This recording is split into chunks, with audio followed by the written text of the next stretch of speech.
नंदुरबार जिल्ह्यातील तापी नदीला पूर आलाय। हतनूर धरणाचे दरवाजे उघडल्यानंतर तापी नदीला मोठा पूर आलाय। प्रकाशा बॅरेजचे 32 तर सारंगखेडा बॅरेजचे 22 दरवाजे पूर्ण क्षमतेने उघडण्यात आलेत। तापी नदीकाठच्या गावांना प्रशासनाने यामुळे सतर्कतेचा इशारा दिलाय।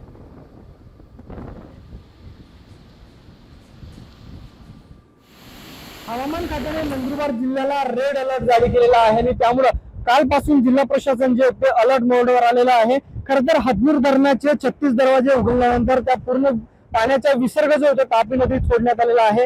सारंगखेडा बॅरेजचे देखील 22 दरवाजे जे ते पूर्ण क्षमतेने उघडण्यात आलेले आहे। यासोबतच मोठ्या प्रमाणात पाण्याचा विसर्ग जो होतो या तापीमध्ये पात्रामध्ये आपण पाहू शकतो। मोठ्या प्रमाणात नदीला पूर जो होतो या ठिकाणी आलेला आहे। खरं तर येणाऱ्या आणखी काही तासांमध्ये तापी नदीची पाणी पातळी ही झपाट्याने वाढणार असल्याची शक्यता की वर्तवली आहे। तर दुसरीकडे जिल्हा प्रशासन खबरदारी म्हणून नदीकाठच्या गावांना सतर्कतेचा इशारा दिलेला आहे। नागरिकांनी नदी क्षेत्रामध्ये उतरताना मोठ्या प्रमाणात काळजी घ्यावी। यासोबतच जिल्हाभरात जे ते आपत्ती व्यवस्थापनाचे दल देखील तैनात करण्यात आलेले आहेत। सागर निकवाले, साम टीव्ही न्यूज, नंदुरबार।